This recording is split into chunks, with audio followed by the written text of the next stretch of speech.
When the owner of the brand Alante reached out to me, his name is Al, he reached out to me and he said, hey, I have some watches that I've put together, and the focus of these watches are the dials. I wasn't too enthusiastic about the watches when I first saw them. After talking to him and learning more about the watches and seeing more and more pictures of the watches, I wanted to feature them here on my channel. I have 3 different dials to show you guys, and it's all about the dials with these watches. Everything has been designed to display a perfect stone dial.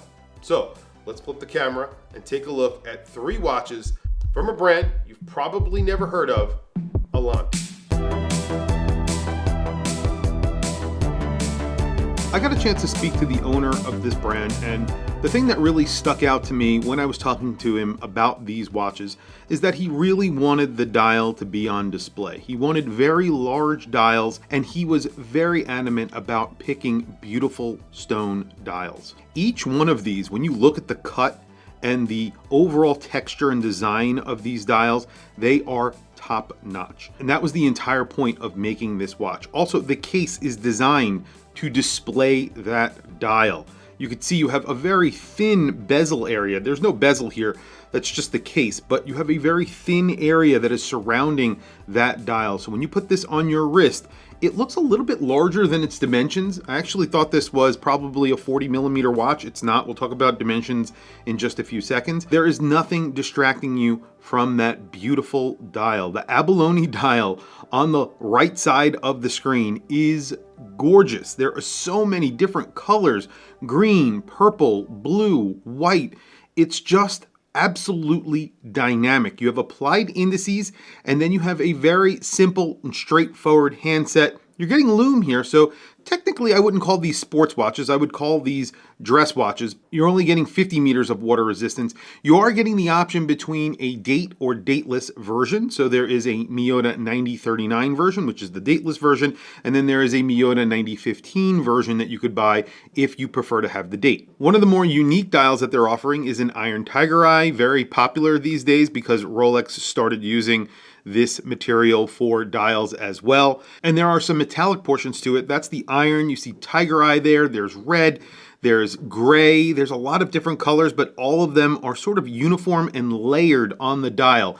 They picked a beautiful piece of stone for this dial. I'll do plenty of close-ups so you can see it, but when you're looking at it, it's almost like a piece of art. Their simplest and least cluttered dial is the Masu Black, which is an ultra black version of paint that they use on the dial. So this is technically not a stone dial, but you have a special paint, and it absorbs 99.4% of all light. So it appears ultra black. This one does not get lume, so I don't think the indices have lume.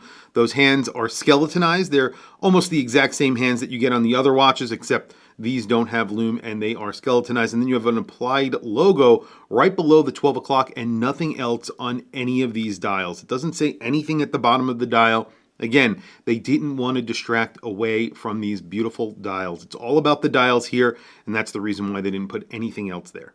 The watches measure in at 38.2 millimeters, although, like I said, I think they appear larger than that because of the large dial and the thin surround around that dial. So the case surrounding the dial is pretty thin. You have a tonneau shaped case. This is kind of like a radiomere from Panerai. That's what I would liken it to. So 38.2 millimeters is the measurement. And then you have a lug to lug of 45.5 millimeters and a thickness of only 10 millimeters thick.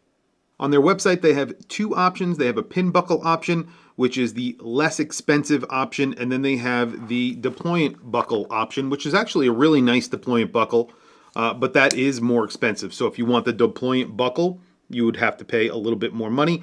Honestly, I think they're both really nice, and if you like a pin buckle, the pin buckle works really well. It's also milled. It's not a cheap pin buckle. I think they did a good job on it. No reason that you need the deployant clasp, but if you like those, they have those available. On wrist today, I have an absolutely wild watch that I am getting a little bit of a test drive with. This is a Girard-Perregaux Neo Bridges, and it is absolutely awesome. There is a micro rotor that is hidden. Can't really see it unless you move it around. And even then, it's pretty hard to see the micro rotor. And it appears to be a hand wound movement, which is kind of cool. I really love this watch. There's the Tiger Iron or Iron Tiger Eye or whatever they're calling this type of stone on my 7.5 inch wrist. Again, this is a 38.2 millimeter watch, and it does look a little bit bigger than that because you have so much real estate for that dial and really not a lot of real estate for the case. So it appears larger than it actually is, but you have a very short lug to lug of 45.5. So I would think this would work really well for even smaller wrists. And it's also thin, 10.1 millimeters thick is what I measured. Really nice cav leather strap, or this might be shark. I don't know. I think this might be cav, but it's a beautiful strap on here. And then the other ones have cav leather straps, and I'll show you those on my wrist as well. There is the Musso Black on my 7.5 inch wrist that has the pin buckle and a cav leather strap. This is a ultra black dial, and I think this one looks really good. This is the most affordable out of the bunch. We'll talk about price in just a second.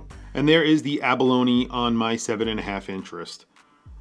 Looks really good. I like this strap, probably my least favorite out of the three. I think that first strap that I believe might be Shark, I'm not entirely sure. I really like that one. There you go. There's actually a lot of lume on the dials. The indices are liberally applied with lume. The hands are liberally applied with lume. There is no lume on the seconds hand. I wish there was a little bit of lume on the seconds hand so you could see that your watch is working in the dark. But other than that, I'm impressed with the lume, and I'm overall impressed with these watches. They start at around $518. They go up to around $800 depending on the dial that you want. So the ones that I have here, I think they're around $600 and change depending on the strap that you want. Of course, with the buckle, the pin buckle, or the deployant buckle. But that Musso Black is the cheapest. I think that's $518 on the pin buckle, and then it goes up if you want the deployant buckle. I would go with the pin buckle if you're looking to save a little bit of money and you don't need a deployant clasp. Anyway, guys, tell me what you think of these watches down in the comment section below. This is one of the brands that will be displaying at Gotham Time here in New York City, June 12th and 13th. It is open to the public. There are going to be around 20-something brands, and a lot of those brands have never displayed anywhere else before, and this is one of them. So if you are interested in seeing these watches hands-on, and you're in the New York area or will be in the New York area, stop by on the 12th or the 13th. You could head over to the Gotham Watch Club website. I'll put a link to the fair down in the description if you are interested in attending, and I'll also put a link to this brand down in the description. Anyway, guys, thank you for logging on. Thank you for watching this video. Please don't forget to like, subscribe, hit that bell icon. It is super helpful for the channel, and I very much appreciate it. Thanks for logging on, and I will catch you guys in the next video.